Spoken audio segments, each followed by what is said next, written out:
thank you so much for being present in this together.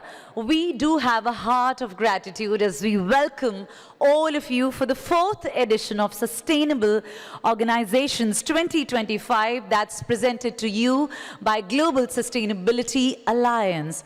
As we stand in this united at the crossroads of rapid globalization, as it says, you would agree that sustainability has shifted from being a mere add-on to becoming that core strategic driver of long-term business value. This edition will go on to very proudly showcase and honor those organizations that exemplify excellence in sustainability through innovative customer-focused strategies and impactful business practices in the long term.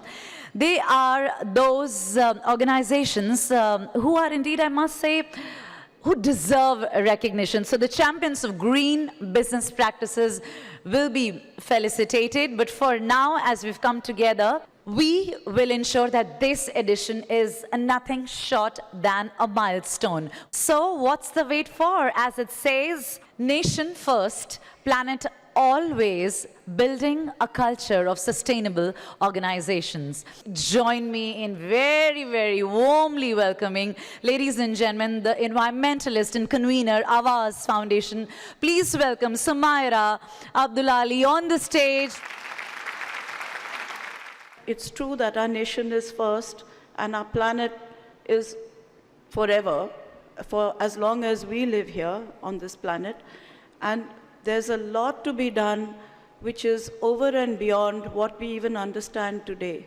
So the most important thing that we need to do, I believe, is to make sure that we keep innovating what we're doing with newer and newer ideas where startups can contribute, NGOs and citizens can contribute. And what is the kind of contribution that citizens and NGOs can make which can help elevate the work that industry and government is doing?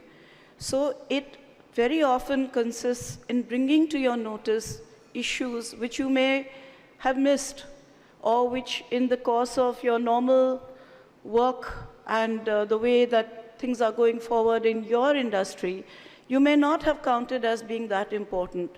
As climate change and environment becomes more and more center stage to the day-to-day life of not only ordinary people, but everybody on this planet who acknowledges it, who doesn't acknowledge it, it becomes more and more important to make sustainability a part of our daily life, because we are the ones who are suffering from heat waves and air pollution, whether we live anywhere at all, whether we live in a village or we live in the most exclusive high-rise of Mumbai or we live anywhere else. None of us are exempt. And I appeal to all of you to use your influence, your good offices, your interest in this whole thing. So many of you are from the sustainable initiatives of your organizations, lead them, and to find more and more ways to do this. What citizens and NGOs want integrates with what business wants, and we put a joint request to the government to give us the policies which will allow these things to happen in the interest of all of us, because each and every one of us here is a human being. We have the same problems at whatever level we are, and we need to look out for each other. So thank you very much. With that, ladies and gentlemen, looks like, yes, we are going to set the stage for the big talk. It's going to be the triple bottom line approach, integrating the social, environmental, and economic goals. So I think rather than me doing the context setting, we should get the top experts on board to do the talk. How do each of you look at the triple bottom line approach in your organizations and in your sectors? And where are you in the journey and the evolution so far? I think when we are talking about people, planet, and profit, I don't think we can look at them in silos and talk about a strategy. I think what is the most basic would be an integrated strategy. Let me take an example.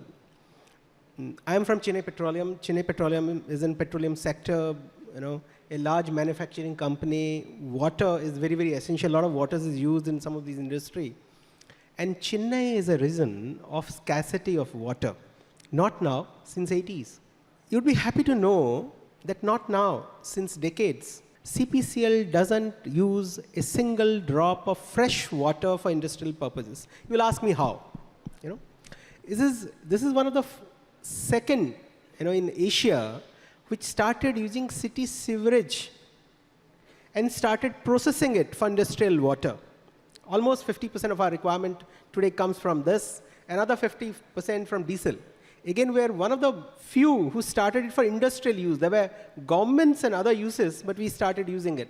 Having this foundation long ago, when maybe we are not talking so loudly about integration approach, the next stages will automatically come up. How do you do more, better? Triple bottom line made a difference to us when we said that it is not going to be only on the paper, it will be something which will imbibe in our strategy, imbibe in whatever we do. And today, after 17 years, I can very well and very proudly say that in every aspect what Tech Mahindra is doing, the sustainability, the triple bottom line is part of the whole process. What are the things that we have done right? In terms of environment, we are among the 13th company which have in India that have their science-based targets approved. So very clearly that we are measuring, we are reporting, and we're also seeing what steps have to be taken. When we talk about triple bottom line, or when we talk about a step lower than that, which is about sustainability, because it is a framework, and sustainability leads to you measuring and then probably arriving at the triple bottom line. I think the first thing that's very critical for any organization is to express its intention or commitment. And that's what L&T Finance did. Like every other company, we have our 5-year budgeting exercise, and we adopted something called as Lakshya 2021, wherein I was myself also surprised that apart from the business levers that were included for budgeting exercise, the fourth pillar for L&T Finance was ESG. And the thrust was mainstreaming sustainability-related practices into our businesses, processes, operations. What we are trying to do is go from transactional finance to transformation finance. And I think that can only happen if everything is integrated.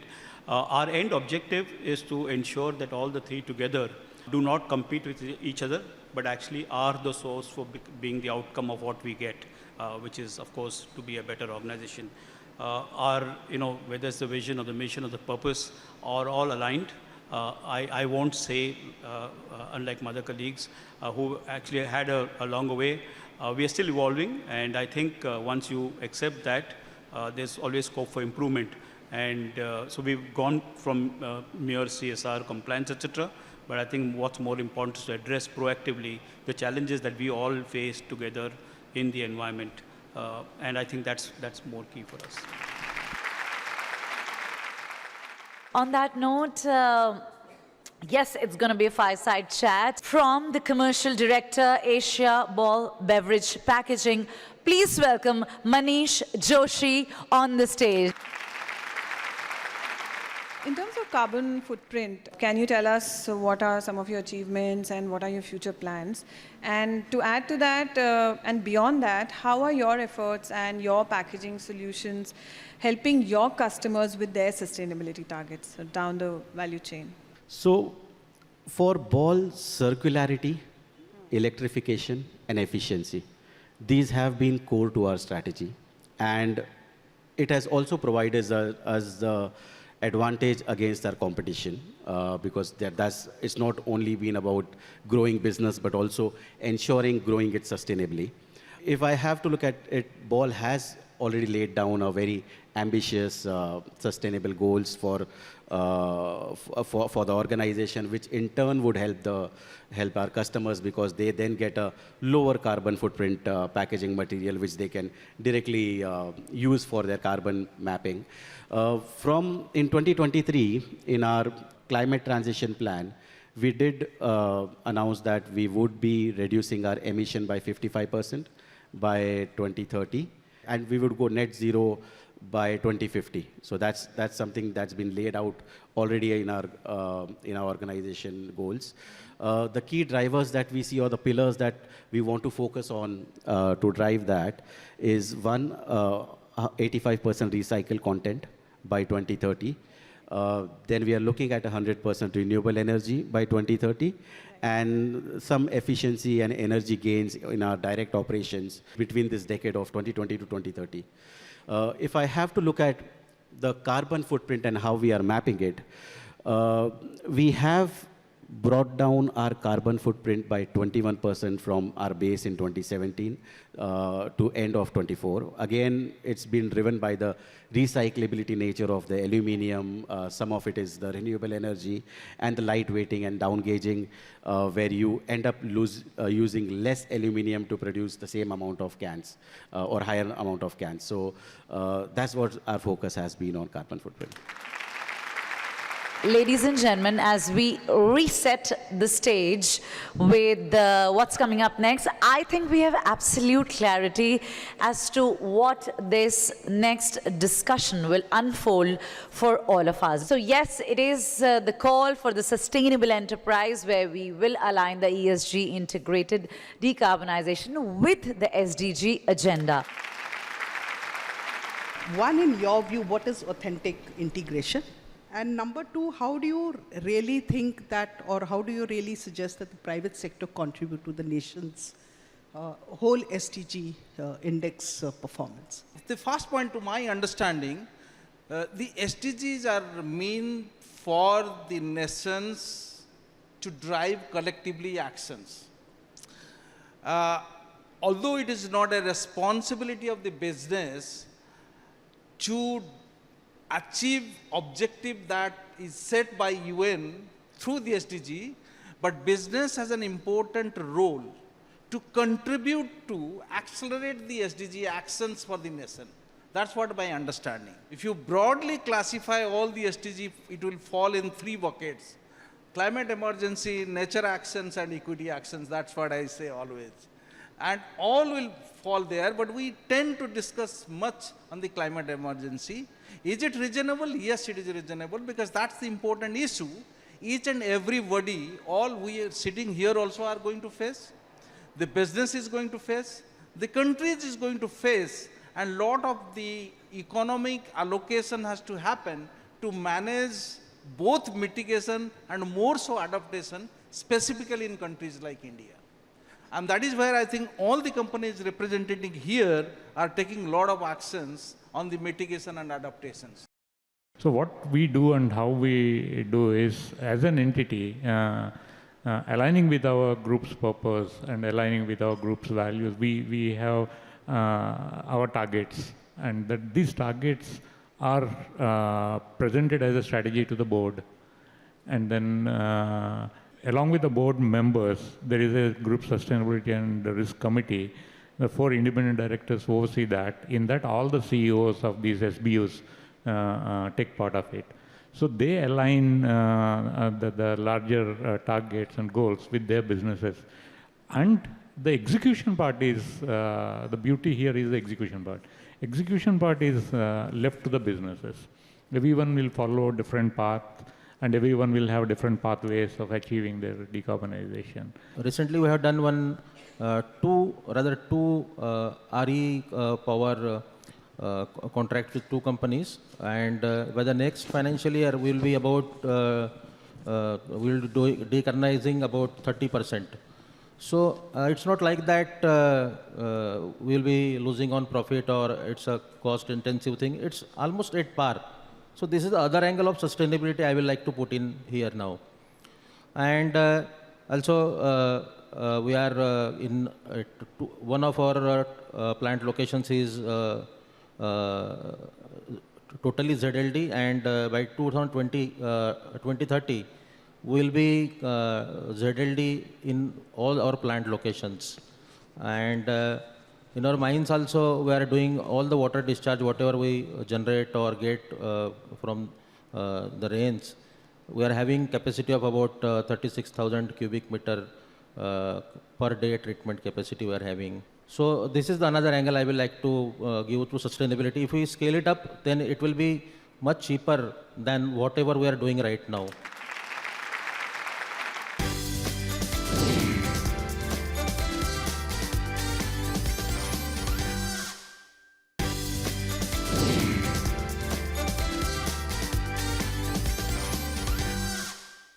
So, ladies and gentlemen, from policy to practice, I think this is going to be about absolutely being actionable. Join me in welcoming, ladies and gentlemen, as I announce the name of Shri Nand Kumar Gaurav on the stage. Can we please have him with a lovely, great round of applause? Sustainability has rightly moved from peripheral concern to the heart of corporate strategy. Sustainability is no longer viewed as an add-on. It is a fast emerging as a strategic driver of brand growth and long-term value, and leading businesses are adopting eco-friendly practices across their operations. The 2030 Agenda for Sustainable Development provides a universal roadmap. The 17 SDGs and 169 targets adopted by United Nations in 2015 are a set of goals to help organize and streamline the development actions for greater achievements of human well-being while leaving no one behind by 2030. These goals span social, economic, and environmental dimensions, from ending poverty and hunger to ensuring clean energy, sustainable cities, and climate action. Sustainability has moved beyond being a simple checkbox or a department gathered in a corner of an office. It is fundamental to how we define the progress, growth, and accountability. It is not just a value.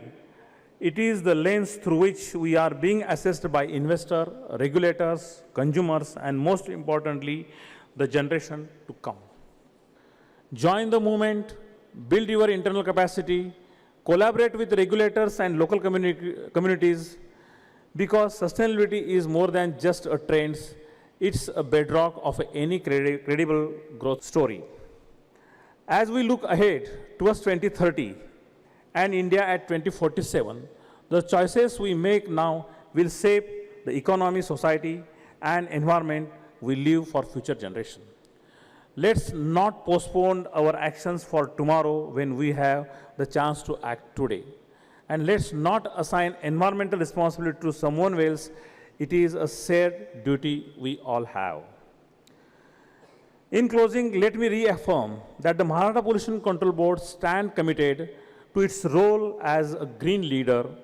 We have institutionalized sustainability in our policies and program, and we know that the journey is ongoing. Together under the banner, Nation First and Planet Always, we will ensure that economic growth does not come at the Earth's expenses, but rather hand in hand with environmental stewardship. Well, on that note, it is time to usher in the coffee table book launch. As it says, it is the time that we will request you to please help us and kindly launch the Sustainable Organizations 2025 coffee table book.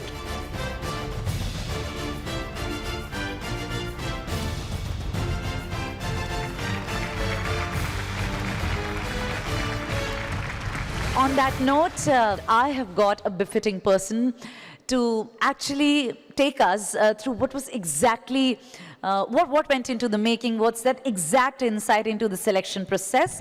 May I request the Managing Director of Ipsos, Mr. Vivek Gupta, to please come forward and help us understand this a little more before we actually begin with the celebration. We used multiple factors and multiple filters to identify these companies.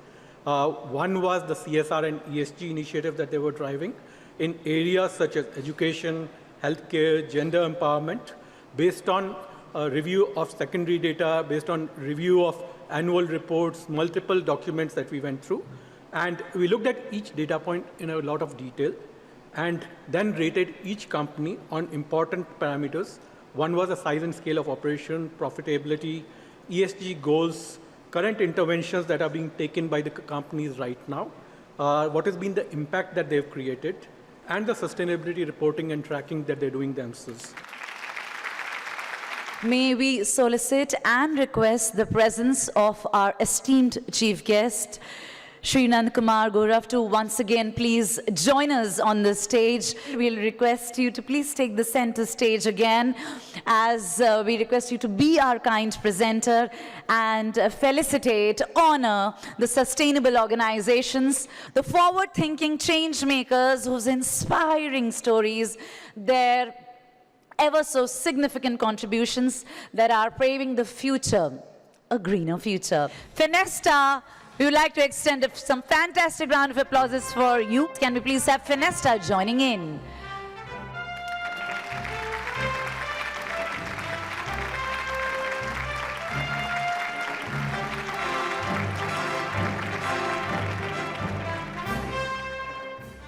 Can we please request Grasim Industries to walk up next?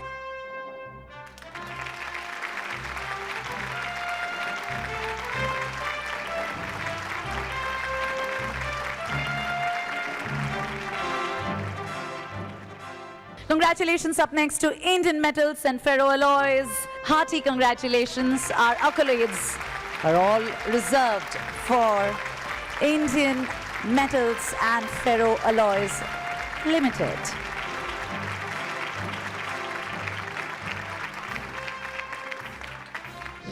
I think our organization is driven by the purpose statement and the mission, which is force for good. So entire organization is working towards this mission of force for good. What we do is that in our all the business projects, we use ESG as one of the pillar of our objectives of the organization. From the sustainability perspective, regarding the evolution of the regulatory framework, we continuously track it and accordingly we work on it. From social perspective, we engage our stakeholders in a broader way and give more focus on women-led empowerment. And from environmental perspective, we follow all the environmental guidelines and also go beyond that also in some cases. At Jindal Steel Power Limited, sustainability is not add-on. It is at the heart of how we build, innovate and grow. From reduction in the carbon intensity to adapting the internal carbon pricing, we are aligning ourselves with the global standards like TCFD and SBTi and setting new benchmark. This is how we are forging ahead, boldly, strongly, responsibly, and sustainably. We're honored to be recognized as an ET sustainable organization for the third consecutive year, which is a testament to our steady progress and the way we've incorporated sustainability into our programs. So at UFlex, sustainability is deeply embedded into our innovation and growth strategies. We've got products like the PCR-based films. We've got the advanced recycling infrastructure that we've set up in different countries, being Egypt, Poland, Mexico, and India. And along with that, we've got the clean energy adoption, where we can reduce our carbon footprint and emissions from our industrial facilities. And also along with the efforts for the biodegradable packaging. So, we've invested across the board, invested a serious amount of money into our recycling efforts, and we're quite committed to integrating sustainability into every facet of our operations. And the long-term plan is obviously to create a responsible packaging solution products company with the best possible ESG footprint available in the markets to us.